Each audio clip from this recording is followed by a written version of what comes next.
വൈഷുവിനെ ഇന്ന് രാവിലെ സ്കൂളിലൊക്കെ വിട്ടിട്ട് എനിക്ക് ഇവിടെ അടുത്ത് തന്നെയുള്ള ഒരു കടയിൽ പോകണമായിരുന്നേ, കുറച്ച് സാധനമൊക്കെ മേടിക്കാനായിട്ട്. ഇന്ന് പ്രത്യേക ഒരു ഭംഗി ഉണ്ടായിരുന്നു കേട്ടോ, ആകാശമൊക്കെ കാണാനായിട്ട്. 9 മണി കഴിഞ്ഞെങ്കിൽ സൂര്യനൊക്കെ അങ്ങോട്ട് ഉദിച്ച് വരുന്നതേ ഉള്ളായിരുന്നേ.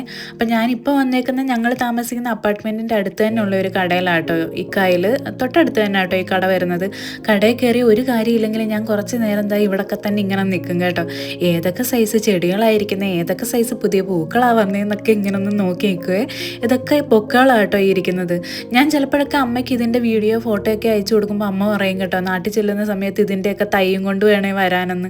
പക്ഷെ നമുക്കതങ്ങനെ കൊണ്ടുപോകാൻ പോസിബിളായിട്ടുള്ള കാര്യമല്ലല്ലോ. ഇത്രയും മണിക്കൂർ താണ്ടിയൊന്നും ഇതിൻ്റെ തയ്യൊന്നും അവിടെ എത്തുമെന്ന് എനിക്ക് തോന്നുന്നില്ല. നമ്മുടെ വീട്ടിൽ എത്തുമ്പോഴേ ഇതിൻ്റെ ആയുസൊക്കെ തീരും.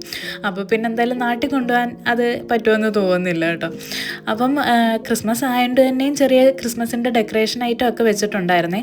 നമ്മൾ കയറുമ്പോൾ വലത്ത് സൈഡിൽ കുറേ ഭംഗിയുള്ള കളർഫുൾ ചെടികൾ വെച്ചിട്ടുണ്ട്, ഇടത്ത് സൈഡിൽ ഇതേപോലെ കളർഫുള്ളായിട്ടുള്ള കുറേ ഫുഡ് ഐറ്റവും വെച്ചിട്ടുണ്ടായിരിക്കും കേട്ടോ. നമ്മൾ പിന്നെ അങ്ങോട്ടൊന്നും നോക്കാതെ ഇരിക്കുന്നതാണ് നല്ലത്. കാരണം അത് കണ്ടാലേ വണ്ണം വെക്കുന്ന ഒരു സൈസാണ് ഞാൻ, അതുകൊണ്ട് അത് നോക്കാതെ ഇരിക്കുന്നത് കേട്ടോ നല്ലത്. പിന്നെ ഞാൻ കുറച്ച് ഒരു പാക്കറ്റ് ബ്രെഡും പിന്നെ ക്യാരറ്റ് പിന്നെ കുറച്ച് ഫ്രൂട്ട്സൊക്കെ മേടിച്ചിട്ടുണ്ടായിരുന്നേ. ഒരിടയ്ക്ക് വൈഷുവിന് ഭയങ്കര ഇഷ്ടമായിരുന്നു കേട്ടോ ഈ പിയർ ഫ്രൂട്ട്, പക്ഷേ ഇപ്പോൾ അവൾക്ക് അത്ര താല്പര്യമില്ലാത്ത കാര്യമാണ്. പിന്നെ സ്ട്രോബെറി ബ്ലൂബെറി അങ്ങനത്തെ കുറച്ച് സാധനമൊക്കെ എടുത്തിട്ടുണ്ടായിരുന്നു.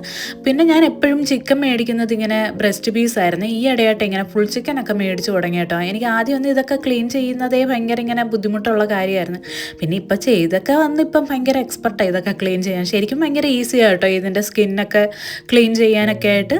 അപ്പം ഞാൻ പിന്നെ കുറച്ച് സാധനമൊക്കെ മേടിച്ചിട്ട് ഇറങ്ങി. പിന്നെ വരുന്ന വഴിക്ക് വൈഷുവിൻ്റെ സ്ട്രോളറും കൂടി എടുത്തിട്ടാട്ടോ വന്നത്. അല്ല നമുക്ക് ഇതെന്തായാലും കൈ പിടിച്ച് ചുമന്നു കൊണ്ടുപോകാൻ ഭയങ്കര പാടാട്ടോ. ഈ ഒരു സ്ഥലം കണ്ട്, ഈ ഒരു സ്ഥലം ഓട്ടം സീസണിൽ കാണാൻ നല്ല ഭംഗിയായിരുന്നു, ഇതേപോലെ നല്ല ചുമന്ന ഇലയൊക്കെ ആയിട്ട്. ഇപ്പം ഇലയെല്ലാം പോയി, ഇനിയിപ്പോൾ അടുത്ത സീസൺ വരണം ഇതൊക്കെ കാണണമെങ്കിൽ. അപ്പം നമുക്കിനി പിന്നെ കാണാവേ.